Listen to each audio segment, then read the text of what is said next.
when I was in high school. I was applying for this scholarship to go study, and I had these dreams to go live abroad. It didn't go through, and I really had so much confidence that I was extremely disappointed. And I remember that's when I took a decision. Growing up, what were some of the things that you were interested in or passionate about? Yeah, like so many other kids, when I was young, I had these dreams to become a doctor. But on the other side of things, I really loved. And how did you go from your mom's compound full of people to actually making it into a business? It's been a journey full of so many lessons, so many challenges, mistakes, and successes. It's an interesting story because really I never thought about water as even a business, to be honest. And what has been one of the moments where you're like, this is what I was meant to do? Seeing money multiplied. Is entrepreneurship for everyone? Oh, how can I say this? I don't know. But I think... Yvette, welcome to the podcast. Thank you. How are you doing? I'm doing great. How are you? Good. Fantastic. Nice. Let's take a steps back into your journey. Yeah. If now, when you look at it, what were some of the key events that happened in your life and you're like, these really shaped me into becoming the woman that I am today? That's quite an interesting question. I think actually like 2 events really happened to me and they shaped me to be who I am today. And the first one happened to me when I was in high school, in Flower Girls. And I was applying for this scholarship to go study. It's in Africa Leadership Academy, something like that in South Africa. And I had these dreams to go live abroad. I was saying my life, my future is going to be bright when I'm in the US or somewhere. And it didn't go through, and I really had so much confidence that I was extremely disappointed when that didn't go through.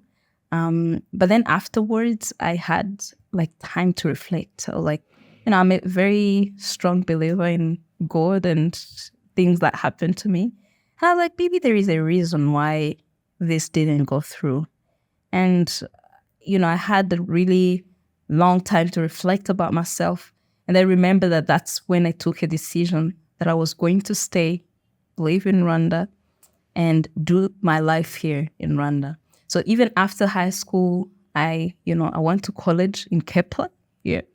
And then I stayed here and I decided to do everything, from here. And I think that really shaped a big part of who I am today because everything that I decided to do is local, So I decided to stay local like that. And the second event is, when my family moved from Kigali to the eastern part of Rwanda in Kayonza. And my mom, had a plan to build a home there. And we had a challenge finding water for our project. And, when I was really helping her into that, then we tried to see what can we do to actually get water to stay here, to sustain our lives in that place. We came up with an idea to go get water from a nearby lake, bring it in our home water tank, and that's how it started. And that event shaped who I am today because that's where Iriba was, born from. So yeah, I would say those are 2 big events really that happened. It's very interesting. So growing up, what were some of the things that you were interested in or passionate about, right? Yeah. Because we always, all of us have these things that maybe in high school that we end up doing. And I don't know. Yeah, I just want to understand what were some of your passions growing up? Yeah, like so many other kids, when I was young, I had these dreams to become a doctor. Like, I think everybody wants to be, not everybody, but so many people really. Yeah, was especially it your in our dream? generation. Was it your dream or your parents? It was my dream, really, to be honest. It was my dream. But on the other side of things, I really I had like a business kind of acumen, if I can say. I really liked to try things, in holidays. I would tell my mom, what can I do? She had a shopping quartier commercial, and I used to, go help her. So I had that kind of business interest in me. But I was like, again, being a doctor is cool in that gown and all, So yeah, I think I had that dream to just be a doctor, and then it changed down the line. Yeah. Why didn't you pursue that after you were done at FAWE?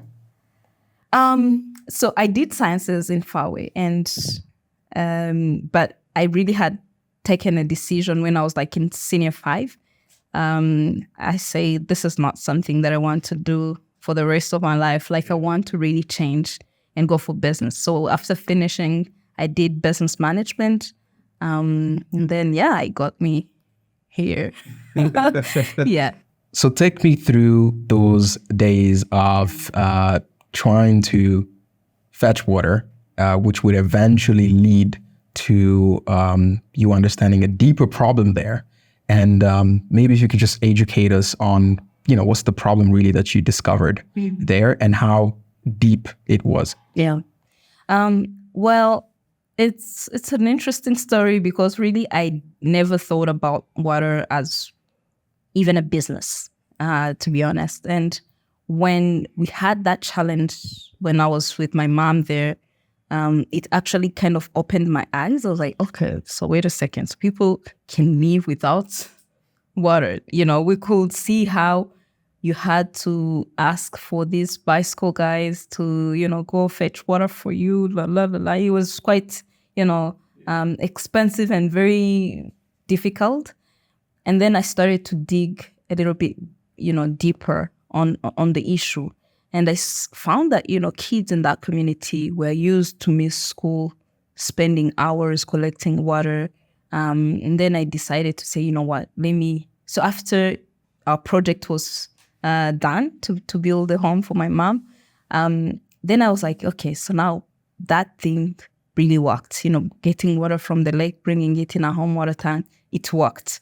What if I bring that water, sell it to people at a cheaper price? But again, it's lake water, so it's not safe. So what are some of the safe purification systems I can use? I asked Google, water purification systems. And then I saw some big water plants from Iriba. It was my first time to see Iriba, because I had just finished high school, so I had no really skills to order things from, online. And then I saw small, simple water purification. And I saw some, but they were quite away. And then near me, so I added something near me. I saw some things in Kenya. I saw a shop here in Kigali that was selling those kind of filters. Called them. I asked my mom. She gave me $400,000. 400,000 Rwandan francs. It was kind of like $400 at a time. Went, bought it. They came, connected it on our home water tank. And it started like that. So he started giving us clean water in my home and a few neighbors. After like 3 days, our compound was full of people. Everybody wanted to, fetch water from that tank. And I felt so excited. I was like, okay, so that thing actually seems like, it's a solution. So that's how it started. Then afterwards, I joined Kepler. I left a guy to run it. And there was this business competition. It was a business idea competition that happened.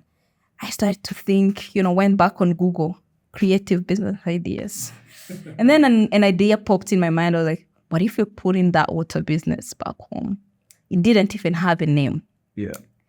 And I remember really trying to see, so what's creative in that business? There is nothing, it's just a filter and some lake water.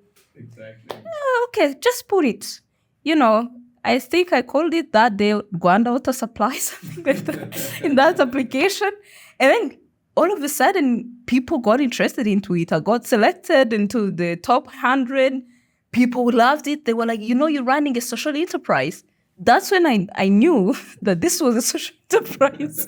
So yeah, it started like that, went into an accelerator program, started to think about it in a much, bigger way. And here we are. It's now Iriba, so that's the background of everything. Yeah. Yeah. And if you can educate us a little bit about the water problem. Yeah. What's the problem with water, right? It seems like something very obvious for a lot of people, right?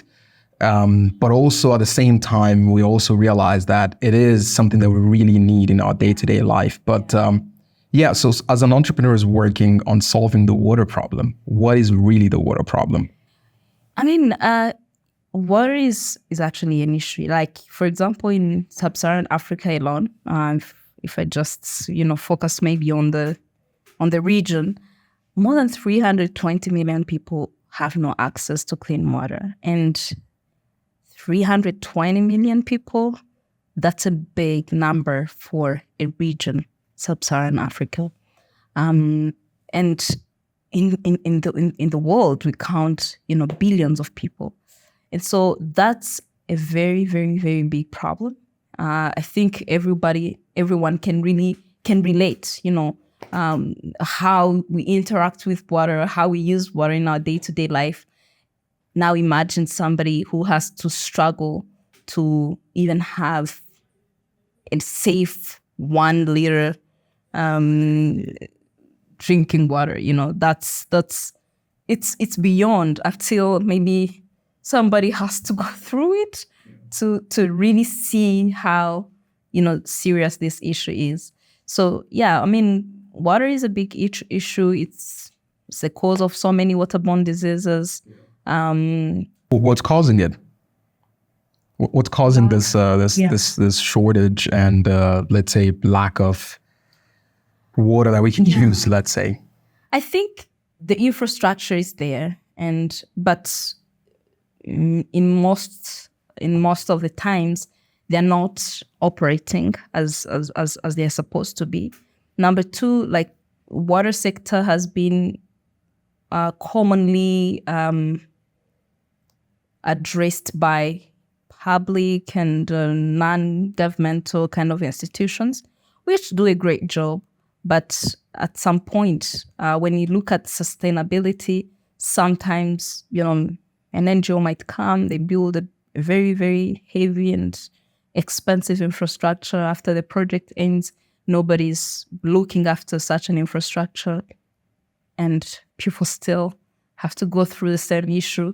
In our case, for example, what we're trying to do is to purify water and get it to people at an affordable price. And here we're talking about even municipal tap water, which is not safe, at the point of consumption, like tap water. And so what we do is to add value to that tap water for urban people to have it really ready for drinking. So I think it's just an ecosystem that needs so many actors for it to work really, really successfully. And in the past, it has always been only the public governments and these NGOs only really focusing on a problem. And it's high time that private companies get in to even make it better for everybody. Yeah. Yeah. And how do you go from your mom's compound full of people with this very $400 worth of purifier to actually making it into a business? I mean, it's been a journey full of so many lessons, so many challenges, mistakes, and successes. And I think from that, we built, from that business competition that I got into, I was able to come out with a first prize of $10,000. I went home, built a water plant in a village, and, people started to fetch clean water. But also that helped me to see, yes, there is, there are people who are out there willing to support, entrepreneurs with ideas, with social, kind of businesses. I started to tap into those kind of opportunities. And from that water plant in a rural village, I started to see other things that we can do, other problems in the water space still. For example, we identified an issue of low-income people in urban communities who don't have capacity to buy bottled water because it's quite expensive with the packaging. They find it quite luxurious and they end up drinking, contaminated water because they cannot afford that, for example, motorcycle guys, street vendors, these people who cannot really buy a bottle of 500 francs. So I started to see that there was quite an opportunity in there and there was nobody serving these people. And if we look in Rwanda, in other African countries, I saw a huge kind of opportunity and I decided to jump into that. So we created another product called Tap and Drink for Communities, where we bring in like smart water ATMs that purify tap water, make it safe for drinking, and our water is 70% cheaper than bottled water.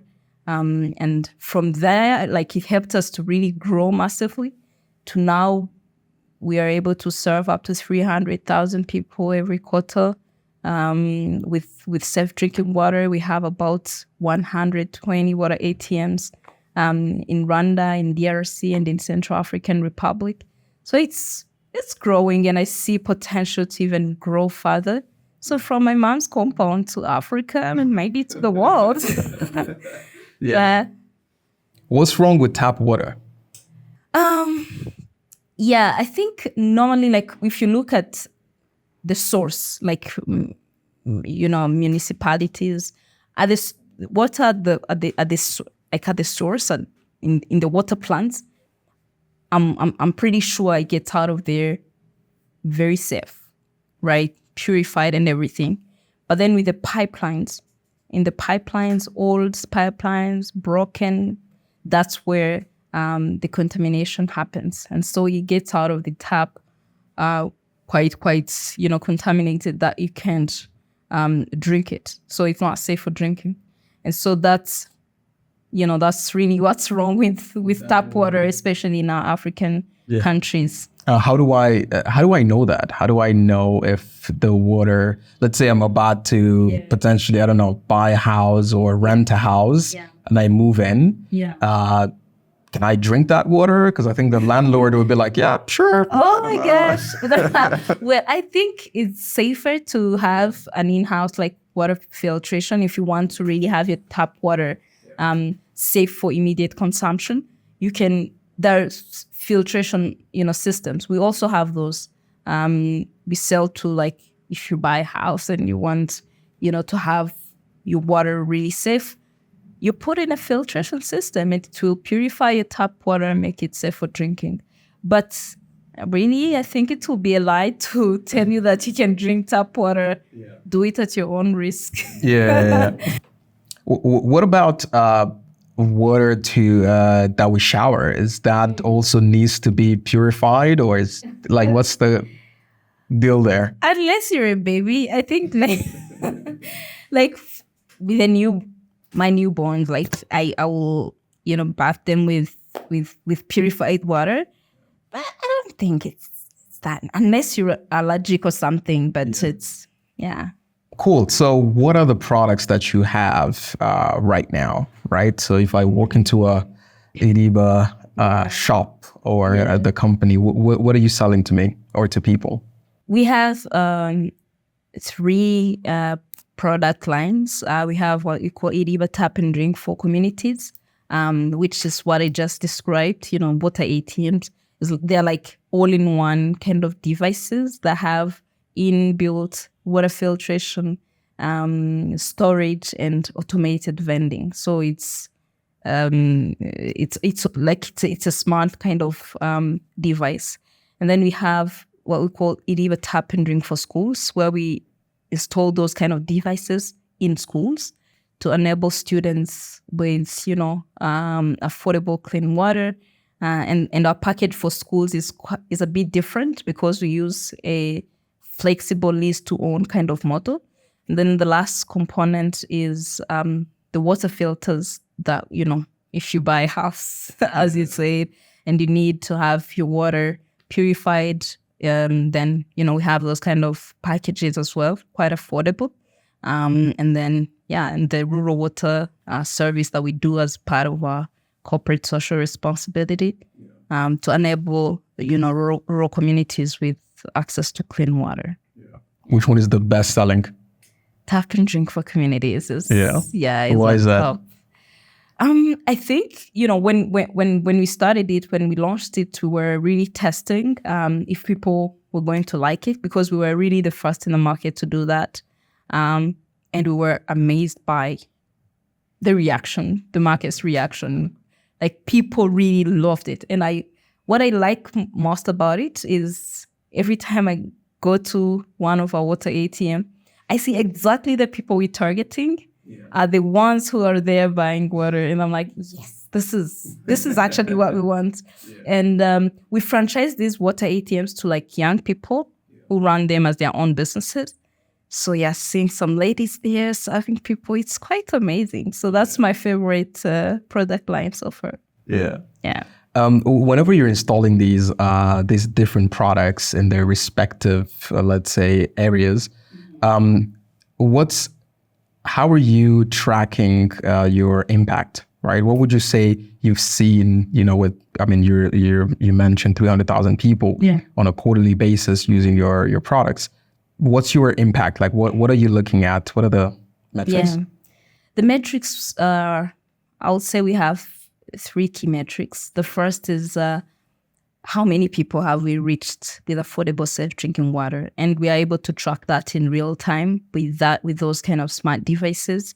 Every tap counts. So every tap of the card means somebody, just got drinking water from our devices, and so that's really one of our key KPIs. How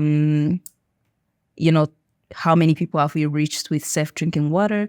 And then number 2 is how many jobs have we created? The more the water ATMs we have, the more jobs created, because each water ATM means a job is created. And these people earn up to 30% commission per all the sales that they make. So we track that key performance indicator as well. And number 3 is our environmental footprint. Like if you're buying bottled water, and in these markets like DRC and Central African Republic, sachet water is quite popular. Water packaged in plastic bags, and it's so polluting really to the environment. So with us, our consumers use reusable containers. So that means every liter dispensed, that means 2 plastic bottles are avoided, which are going to be dumped in the environment. So we are able to also track that kind of KPI in terms of how many CO2 emissions have we avoided, as part of our projects. Yeah. And when it comes to the people who've been able to access water, I see that there's a lot of opportunity to collect so much data there. Do you even know their names and stuff? Do you go that far? Yeah, that's where we're heading. Before, honestly, it was just people are having water, we're getting money. Exactly, that's it. And moving forward as we grow, now we see the importance that having much more detailed data on our customers, on who we're serving, how that would even impact us in a much more positive way. So that's where we're heading. And this year we're launching tap and drink cards. And with the cards, it means you can buy a card and you can serve yourself across all the water ATMs that we have, without necessarily having to find somebody to serve you. So you just go, you tap your card. So when you buy a card, then you'll be able to get some basic information, who used to, maybe your phone number and your water consumption. Yeah. Very interesting. I could also see a lot of opportunities in even tapping into the typical consumer, right? Which is these water bottles. Like if you're able to make them smart as well. Something. Yes. Wait a second. Yeah. Some foldable kind of water bottles. Something that you can put in your pockets. And when you get to an ATM, just unfold it and get the water. So very interesting. Coming very soon. I think I should come back to show you that. Yes, please. Yeah. Please. Yeah. Interesting. So from job creation standpoint, right? What's the impact there? For example, in your team, but also the young people that you're able to provide jobs for. So far, like we've created more than 98 jobs through our water ATMs, with the franchisees, with the management team, the technical team. And that's something that I'm really happy about. But moving forward in the next 3 years, we want to reach up to 3 million people with safe drinking water. And that will create about 684 decent jobs through our franchise model and other roles. So and we're just getting started. So I see this as an opportunity to create employment, particularly for youth, because we target young people aged 18 to 30 years to run those kind of ATMs. So that's... When it comes to competition though, you have a lot of people who provide, big water bottles, 20 liters to offices and homes. Is that a market that you look at as a potential for you to tap into? And what would you say makes you competitive from a lot of these other competitors? For example, I use competitors. So some of your competitors, I want to... And you have to switch. Exactly. I want you to convince me to switch. I will try my best. But definitely like the big gallon kind of water market is something that we're looking into. And, with those cards, with those tap and drink cards, and with the deployment of so many water ATMs in multiple communities, we expect, that number to grow in terms of, the customers who even you bring your own bottle in midnight and you can have water. You don't need, to go to a shop that is open. I think the technology part of things is something that sets us different. Number two, the affordability. Our water is actually, the cheapest on the market. Very good quality. If you drink it, you love it. And number two, the affordability part, of course, and with what we're going to do now, the accessibility, because you can, with those ATMs, you'll be able to access water 24/7. So that's going to be quite the uniqueness. Yeah. If it's not a secret, what makes your water the cheapest? Is the deduction or the avoidance of logistics around water supply and distribution. Because actually, when you buy water, it's water really that you want. You're not buying the plastic bottle because you'll throw it anyway. So and unfortunately, that packaging is what makes that water expensive. You're paying 70% of the cost goes to the packaging and the transportation to take water from the factories to the sites to blah blah blah until it gets in your hands. So what makes us the cheapest is we remove all those kind of processes. So there's no need for packaging. There's no need for transportation because water is purified on site. You bring your own reusable container. You get the water that you're actually looking for. And that makes it way, way cheaper than all the alternatives. Yeah. What's the most interesting thing or strange thing that you had to learn from doing this business that you were not expecting? Strange? Yeah. Wow. So what was it again? Because I think I've encountered a couple of strange stuff. Yeah, or unexpected, right? Something you were not expecting from working on a water problem and building a water business. Yeah, I never expected. I actually thought it was supposed to be, tic-tac because there is a need and then you're solving it and everybody will jump to the solution. But it's not like that, It's just like any other business. You have to work hard to get a customer. Some people who are now our customers, when we were like in marketing campaigns and stuff, some of them used to tell us, I don't drink water, I'm not a cow. Right? So that was one of the strangest things that I've heard, like people who don't want to actually drink water. So they think water is for cows and stuff. That it really takes us still the same energy, the same effort to convince a client to get something as basic as drinking water. And number two, I think another strange thing is, we had to go through some hassles to get maybe our water plant set up in the village, in Ramira. And it was, I thought it was supposed to be tic-tac. Yeah. But we had to go through some process. So that was quite strange. Yeah. How do you define social entrepreneurship?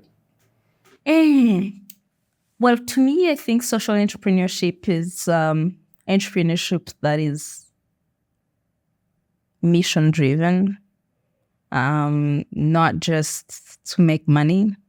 We all want to make money, of course, but that doesn't,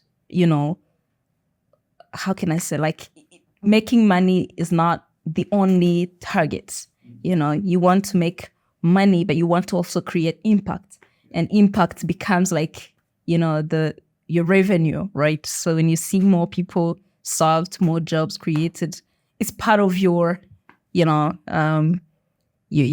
success. I think to me that's social entrepreneurship. Yeah, and I think almost any business in Africa has some kind of social aspect to it, because we face challenges in almost every single sector. Yeah. And how do you think about balancing social impact and profitability? I think sometimes we tend to think that social entrepreneurship means maybe compromising on profitability or something. But I don't believe it's the thing, because social entrepreneurship can actually sometimes be more profitable than a traditional, business. How? For example, let's take maybe the angle of eco-friendly kind of businesses, right? Creating clean solutions. So they are having impact on the environment.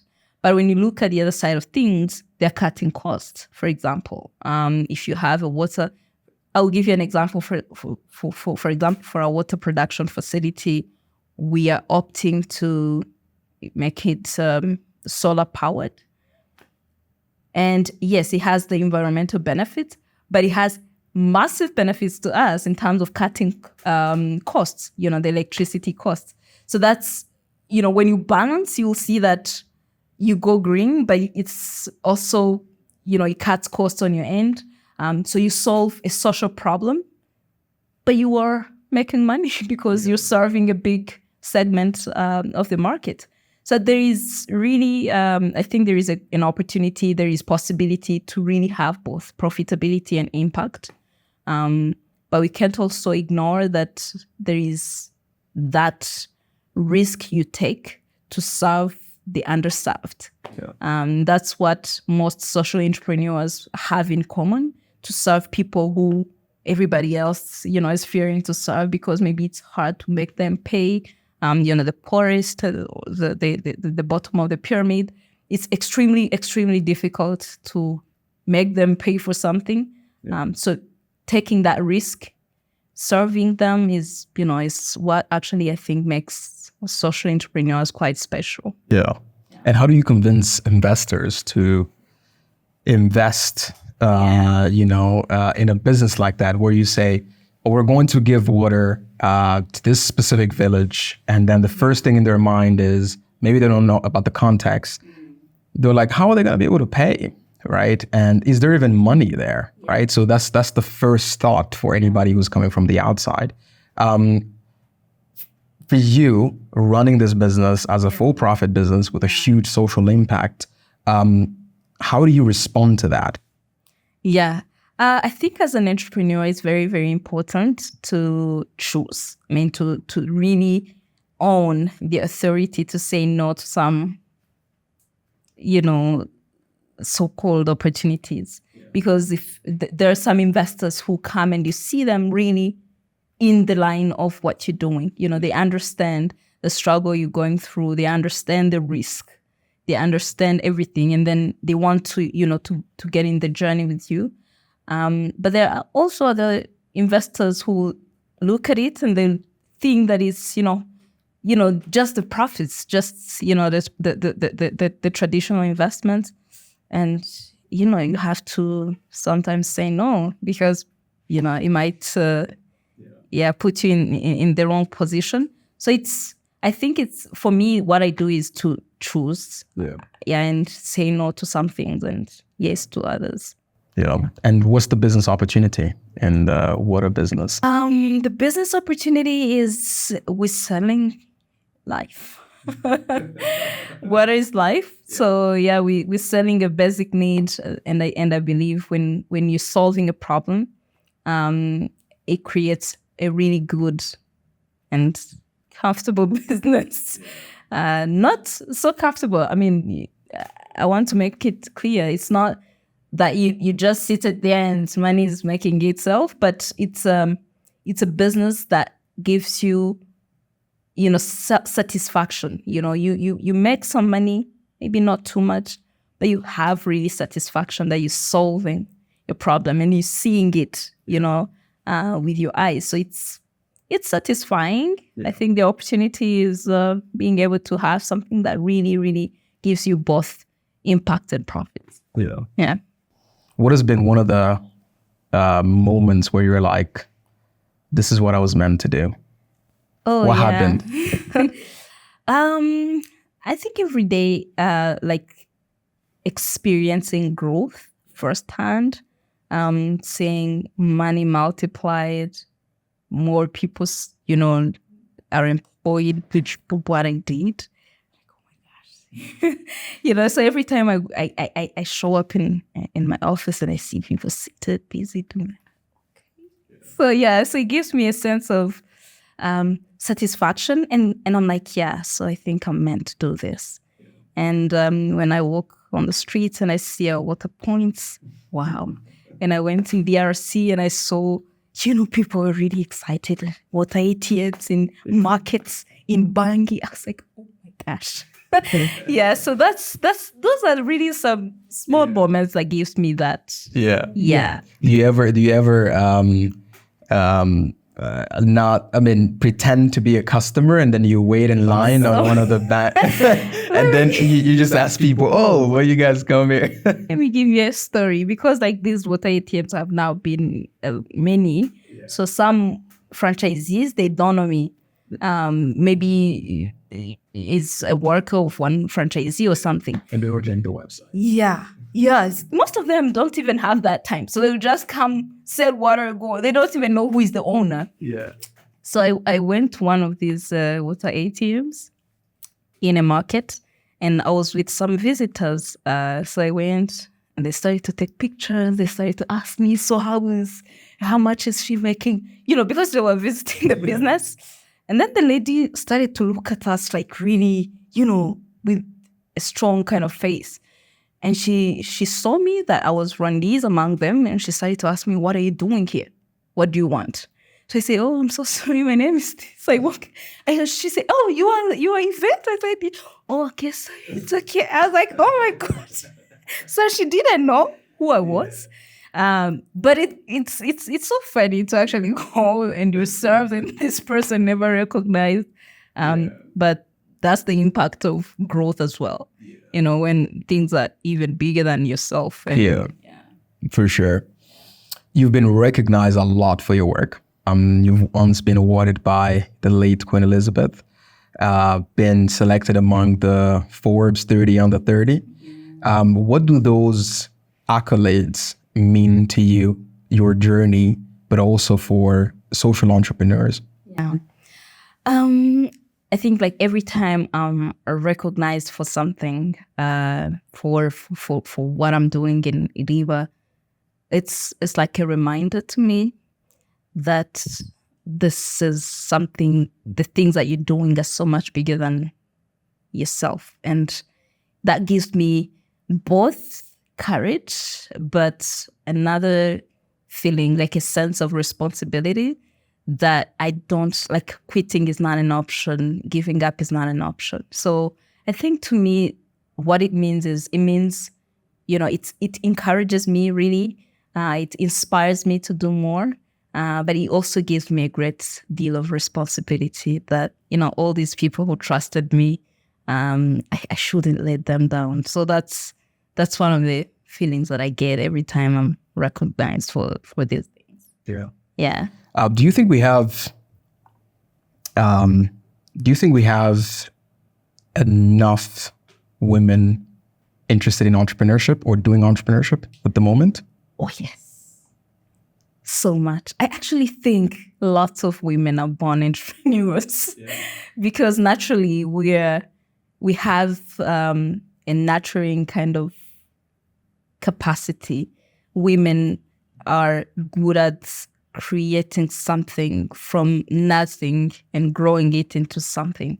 And that's literally an entrepreneur, So something comes first as an idea. You can see anything, and then you have to nurture it step by step, feed it, do everything until it grows up into being something.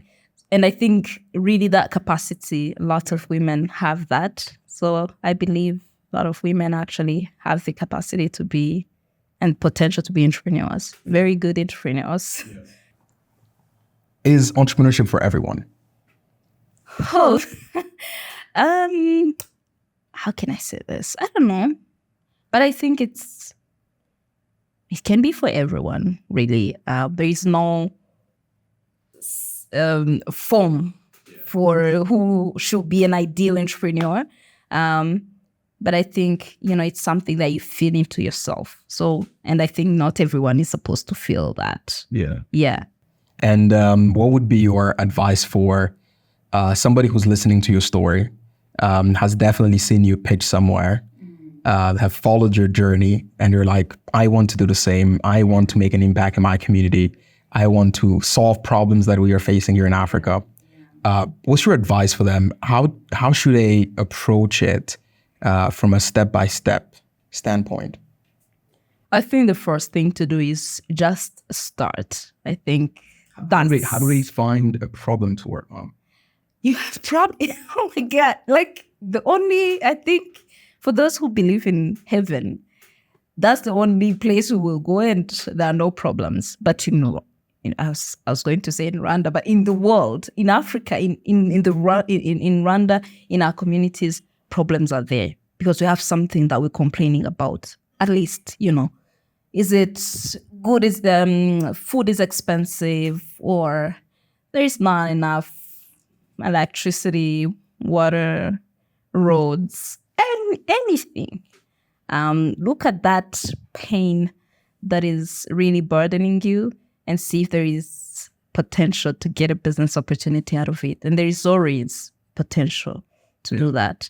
So problems that we're facing, we ourselves, are very, very good business opportunities in my opinion. Yeah. Yeah. How would your team describe you as a leader? Oh my gosh, that's a very tough question. Honestly, I don't know, but I think I'm not too. I like diversified kind of thinking and ways of living. I love it, genuinely love it. I don't like it because it's a trend that we have to have inclusivity and diversity. I just love diversity. And so that helps me to kind of accommodate everybody. And that's what I do for my team, is really to accommodate everyone in their strengths and weaknesses, but focusing on what they do best and enjoying that diversity. Yeah. So I don't know how they see that unless you ask them, but I love diversity and I accommodate, people. Do you feel like you found your life's work with Iriba and the water problem you're working on? My life's work? Yeah, I think so. I think as I said before, like every day when I see growth, when I see more people impacted by our work, I feel, yes, this is my life's mission. This is satisfying. But it doesn't necessarily mean that I will stop there. Maybe I will do something in the future, something else. I don't know. But yeah, with Iriba, so far so good. Yeah. Yvette, ladies and gentlemen, thank you very much for coming on the podcast, for the work that you're doing with bringing safe and clean water to our communities here in Africa. We can't wait to see where you go. And we're going to be here cheering you on. Thank you.